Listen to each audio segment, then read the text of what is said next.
Welcome. Today, we will embark on a deep journey into the traditions that have defined the meaning of the first wedding night for centuries in African tribes. Rituals for which virginity and purity became guarantees of honor and social status. But what lies behind their sincere symbolism? Why, in some cultures, does blood on the sheet serve as proof of innocence, while in others it is a test of the groom's character and resourcefulness?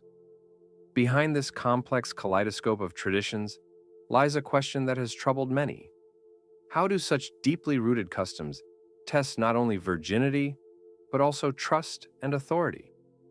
And is this ancient ritual still relevant to the modern world? Or has it already lost its significance? In this investigation, we will explore why the diversity of these customs is so vast and what profound meanings underlie each of them. We will distinguish the old from the new and learn how these rituals continue to influence views on marriage and sexuality today. Are you ready to see what role religion, social structure, and culture play in their preservation? Then, let's begin. Deep in African lands, where unique traditions have been shaped for centuries, each tribe invests a special meaning in the first union of two people, the first wedding night. This moment is not just a passage from youth to adulthood, nor merely an official ceremony recognizing the union. It bears immense symbolic weight, serving as confirmation of innocence, purity, and the sacredness of the new bond. Surprisingly, despite geographical proximity among different tribes across the continent, these customs often differ so greatly that it seems they belong to different worlds. Each tribe has its own logic, its own images, its ideas about what it means to unite the fates of men and women, about rights and ritual privileges. In most African tribes, the first night of marriage is not just a moment of intimacy. It is a ritual that affirms the legitimacy of the union, one of those unshakable pillars on which the entire social structure rests. The bride's virginity is considered sacred property. Its verification is not a whim, not a tradition for tradition's sake, but an important procedure established over centuries. In these places, a bleeding cloth after the first sexual encounter is not just fabric, it is a living proof of innocence, a symbol of the bride's honesty and honor. Witnesses, often elders or respected community members, attend this ceremony to attest that the ritual was conducted without violations, and that the marriage is not simply a web of propagandist myths, but a sacred, true union of two hearts. But each tribe seems to play its own symphony within this musical culture of marriage rituals. In the Shona tribe, for example, the entire chain of traditions is not only a confirmation of marriage, but also a test of the bridegroom's ingenuity and endurance. During this special night, he faces trials designed to test his ability to handle difficulties, demonstrate resourcefulness, and show resolve. Part 2 of 9. Tests here can take the form of mysterious tasks or complex physical challenges, and sometimes even symbolic ritual actions. All of this is not empty play, but a way to strengthen and prove one's devotion, the ability to fight for one's bride, which, in turn, creates a stronger, deeper bond between the spouses. In these regions, the girl is not just a passive participant. She is the guardian of traditions. In the Himba tribe, her jewelry served not only as a beauty element, but also as protective amulets.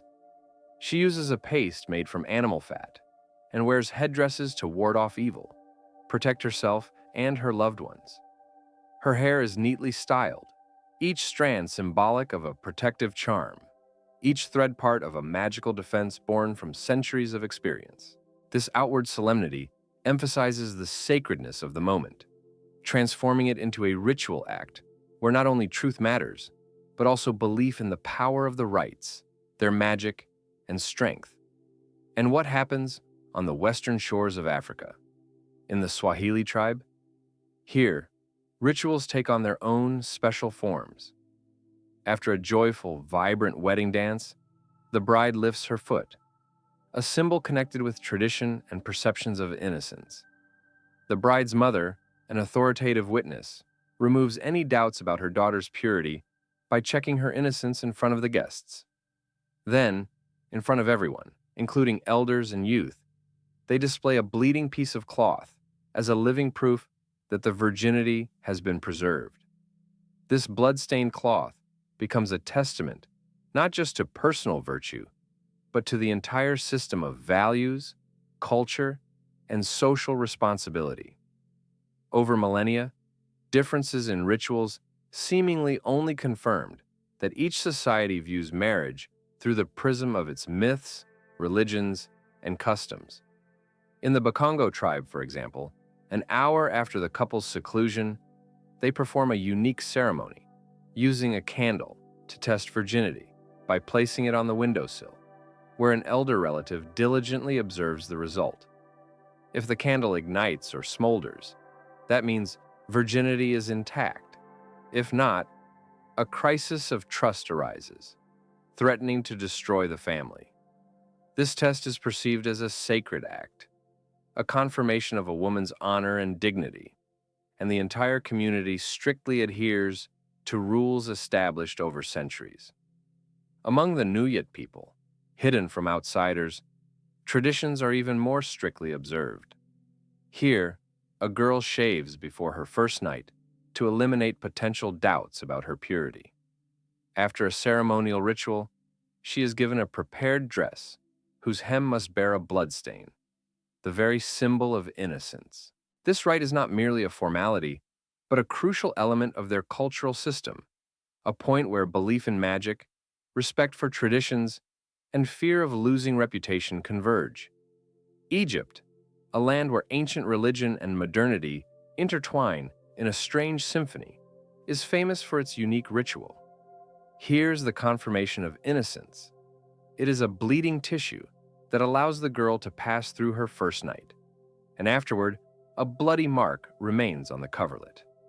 This imprint is nothing less than a document, proof of innocence. It becomes a sacred artifact, a symbol of purity, honesty, and integrity. In their culture, saturated with religious beliefs and ancient rituals, a bleeding mark is not merely a physiological reality, but a symbol of divine approval and righteousness. All these traditions seem to exist as inviolable rules, as a heritage of ancient generations preserved even in modern times. Why, despite the changing world, the introduction of new values, and technological development, do these rituals continue to be upheld? Why in some cultures are they merely historical memories, while in others, essential elements of modern marriage? What makes them remain in the people's collective memory, shaping their mentality and attitudes towards sexuality and marriage? The answer lies precisely in the fact that these rites reflect profound convictions, where the external and internal, ritualistic and spiritual, are inseparable. They shape collective identity and reinforce social roles. And it seems that in these diverse, sometimes opposing but powerful rites, lies the key to understanding not only African tribes, but also the very essence of human culture in its most sacred expressions. Despite the storm of social changes and the challenge of time, some things remain immovable. Faith in the power of the rite, recognition of the importance of symbols, the need to confirm innocence and honesty. These ideas transcend centuries and cultures. But at what cost do these traditions stand? And is that cost almost worth becoming part of eternal values? Or is it a heavy burden that rapid changes can destroy? Which of these rituals have survived to this day? And how do they become part of modern conceptions of marriage? And the main question, will their significance diminish over time, or will they vanish, giving way to Western concepts of freedom and individuality? That is the core conflict of this chapter, between the ancient sacred and the modern pragmatic, between tradition and progress. And the answers to these questions are not just part of history, but are key to understanding the modern African world and its endless dialogue between the past and the future. Deep within millennia, in those corners of the world where culture, faith, and traditions intertwine in a network of age-old rites, there exists a special fabric of social bonds. These rituals related to the First Marriage Act are not mere customs, but complex manifestations of social contracts designed to strengthen honor, reputation, and family status. They are imbued with symbolism, contain profound meanings, and simultaneously raise sharp questions about balancing traditions and individual rights. The confirmation of virginity, based on blood traces, is one of the oldest and most controversial aspects of these rites. In most tribes, from simple societies to more complex communities, this fact serves as official evidence of preserving the honor not only of the girl, but also of the entire family. The need to prove innocence and demonstrate symbolic purity. What does this really mean? In their eyes, it is a guarantee that the future spouse will receive an unspoiled soul, and the clan's reputation will gain further respectability. However, at the same time, the bloody mark becomes a symbol not only of innocence, but also of brutal pressure. The influence of a culture imposed by rigid stereotypes turns a natural aspect of human sexuality into a public ordeal, into which any imperfect fate can be drawn. Is this virginity truly tangible?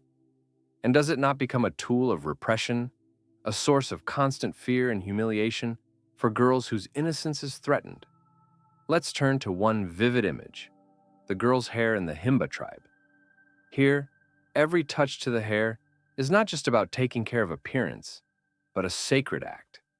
They coat it with special substances resembling ointments or essences containing herbs, oils, and possibly even magical compounds. These hairs serve as a talisman, a protection against evil spirits, and at the same time demonstrate social status. Only wealthy and influential women have their hair adorned with special ornaments, which heightens social boundaries. In these regions, hair is not only a sign of beauty, but also a marker of social position, a guarantee of security. Sometimes the condition of the hair itself could become a cause for disputes, envy, or internecine conflicts. Hidden in this tradition is power, the power of reputation, honor, and social balance that lies in preserving secrets, adornments, and rituals. The actions of female relatives participating in marriage rituals are also quite significant. In the Swahili tribe, one of the elder women, an aunt, does not simply attend, but exercises control and acts as an advisor.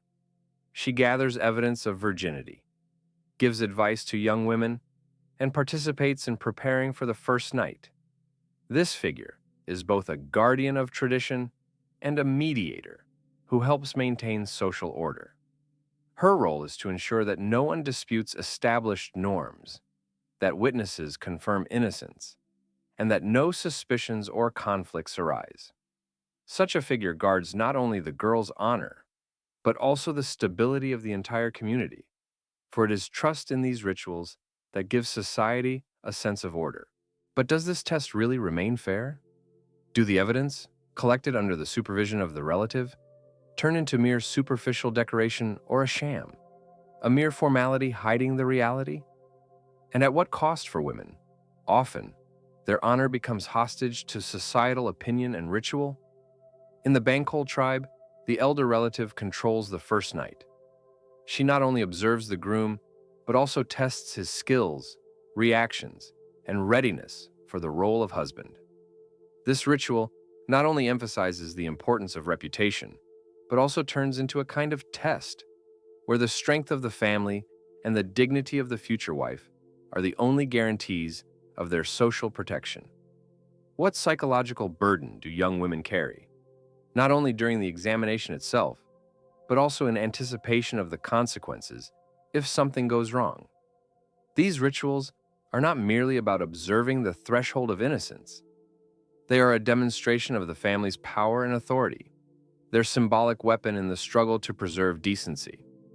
This check acts as a kind of stigma test, a proof of exceptional honesty and purity that society demands from every woman, making her virtually unreachable for free choice. On the other side of the spectrum is Egypt, where the bloodstain on the veil is not only a mark of innocence, it is a manifesto, a testament, a truthful proof that serves as a guarantee of honesty. The evidence reveals something painfully clear. The girl has endured a trial that separated her from her past life, from youth, from the danger of condemnation. But what lies behind this? In a society that has long been a witness to and participant in ancient rituals, blood on the veil became not just a symbol, but a force that determines women's fate. Its presence is a contract with society, a guarantee that she is honest and innocent, that her honor is inviolable. Can such an act be considered a test? Or is it rather a form of social responsibility that subjects women to laws and commandments, often detrimental to their rights?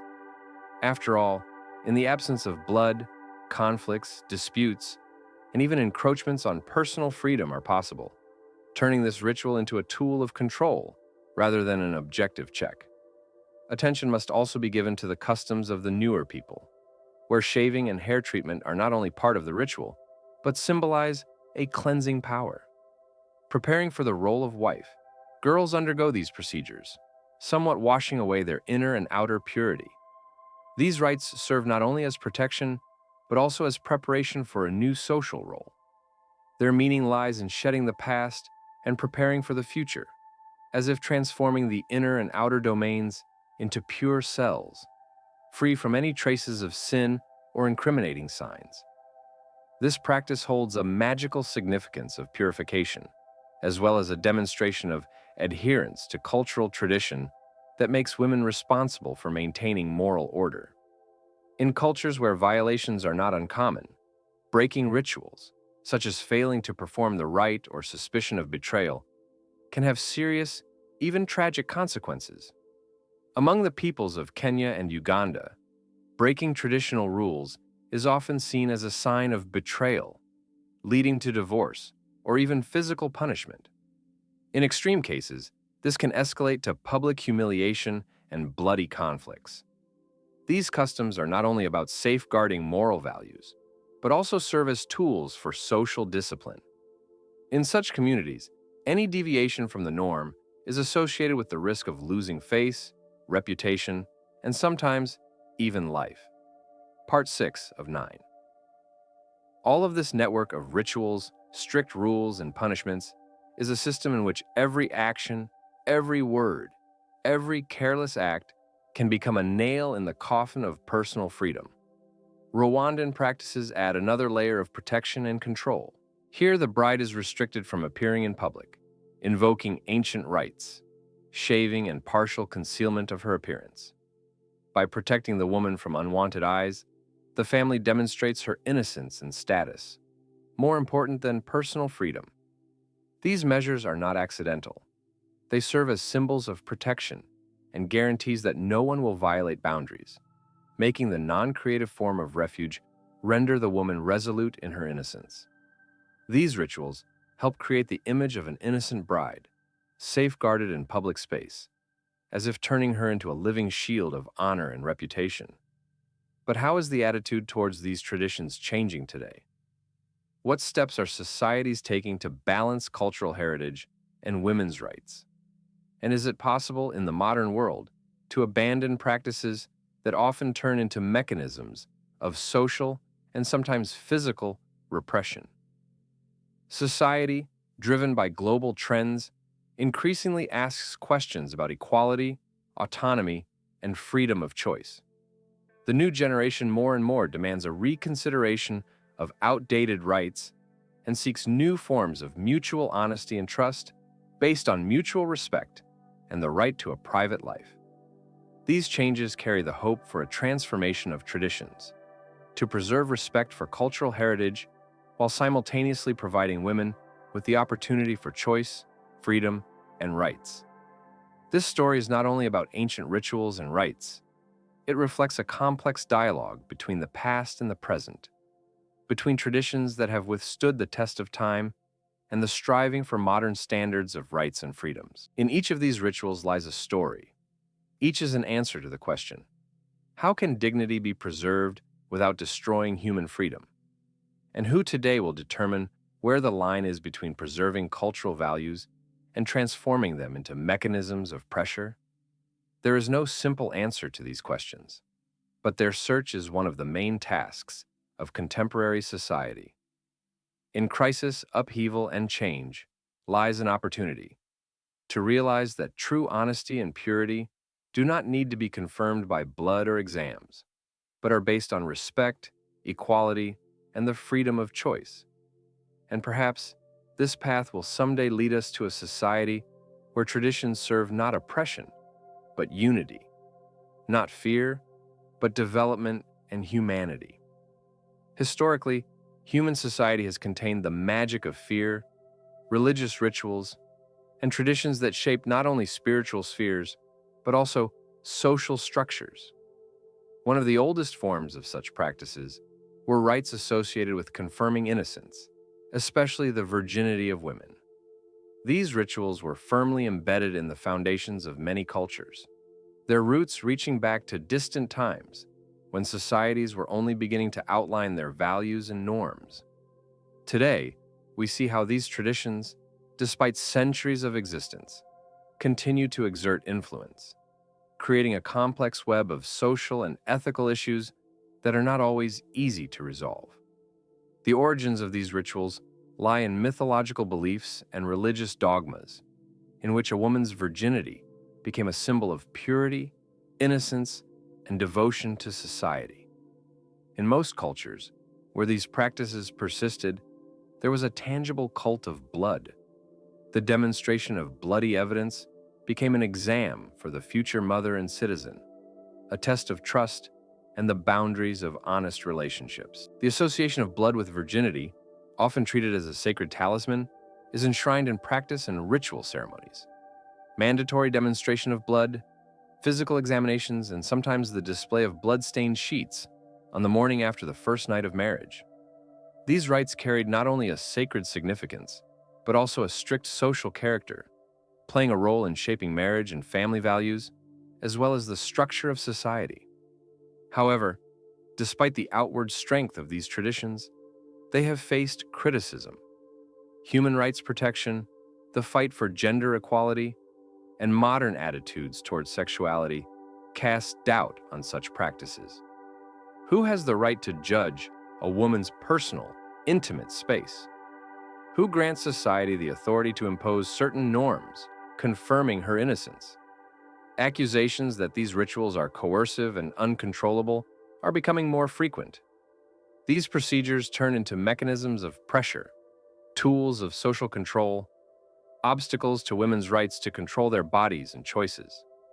The suffering and psychological trauma caused by such examinations, especially in countries where these traditions are still maintained, have become increasingly evident, supported by medical practice, testimonials from participants, and expert research. In countries like Egypt or Ethiopia, the pressure on women to prove their virginity is taking on more intense forms.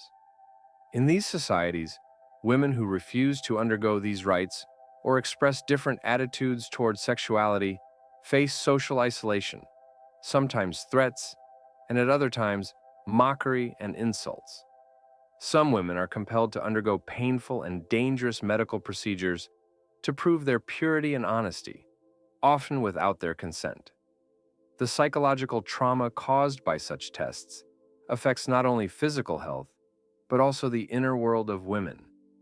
Inside, in the hearts of those who have endured these trials, feelings of humiliation, fear, and despair are born. How can such customs be justified if their evidence is undeniable and the words and feelings of women are ignored? Nevertheless, efforts to reform these rituals have begun to appear in some societies.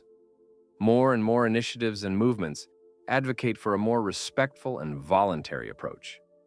Instead of dehumanizing blood rituals and deception, it is proposed to use psychological support and trust-based conversations to confirm innocence without physical intervention. International organizations and secular countries are launching campaigns that emphasize the need to eliminate forced examinations. Their argument is rooted in fundamental human rights, personal freedom, sexual autonomy, and the right to privacy. Ethics play an important role, dictating respect for a woman's autonomy rather than coercing her into publicly revealing her intimate life. Currently, in the era of globalization, information technology, and international standards, traditional practices face challenges. Modern methods are available to respectfully confirm innocence without humiliation or trauma, discrimination, or coercion. The legal standards established by international organizations aim to support those fighting for their rights and to free themselves from the chains of outdated customs. Importantly, society is increasingly inclined to accept alternative, humane methods of confirming innocence based on mutual respect and trust, rather than physical experiments and blood demonstrations. This is not only a matter of law and morality, but also a civilizational leap toward a more just society, where individuals and their rights remain valued regardless of cultural traditions. The central question in this debate is whether an ancient tradition rooted in culture and religion can remain relevant without infringing upon fundamental human rights. Can these rituals be integrated into a modern understanding of freedom, equality, and dignity? Or, despite everything, should tradition give way to new forms of spirituality and cultural expression that promote tolerance and respect for personal boundaries? The issue of mandatory blood demonstrations remains open, either as a challenge to moral foundations, a testament to the past, or as a stance against progress. This raises another important question. What forms of cultural rituals are possible or may emerge to preserve spiritual foundations and values without causing harm or violating women's rights? Is the purpose of tradition truly in confirming innocence itself, rather than in cruel rites and tests that generate fear and humiliation? What new ideas and practices can help societies maintain their identity and strengthen ties to their roots while keeping up with the demands of modernity, humanism, and equality? Perhaps future generations will develop new ceremonial forms where respect and dignity become an integral part of the ritual that confirms purity and innocence, not through blood or physical control, but through symbolic and human acts of trust. Will cultures rooted in distant history be able to adapt to the challenges of the era? Are they ready to reshape their rituals and abandon practices that today only provoke protests and outrage? And most importantly, what values and ideas will define the new ceremonies? Is their spiritual power going to be preserved, or will they disappear, making way for more modern and humane forms? These questions require deep reflection, analysis, and of course, active action. History teaches us that traditions are never final. They must evolve, adapt, become more humane and respectful to those who experience them. Otherwise, they risk losing their strength and significance, turning into mere museum relics, reminders of a time when values and rights had not yet been fully formed. This is a challenge for modern societies, a challenge to preserve their identity without undermining the dignity of others. It's a call to show wisdom and integrity, to prioritize human rights over outdated customs. Time dictates its own laws, morality and perspectives change, and those who dare to reject cruel practices will become pioneers of new cultural values. The lingering question remains: can traditional cultures discover new symbols and rituals that vividly express their spiritual origins, while simultaneously respecting individual freedom and avoiding turning people into objects for public trials? And ultimately, who will determine what truly lies at the heart of tradition, and what are its remnants hindering the development of a modern, humane society? This dilemma demands not only thoughtful consideration, but also decisions capable of transforming the lives of thousands of women and entire communities for a brighter future, one where personal freedom and dignity are core values, and bloody demonstrations become only pages in history.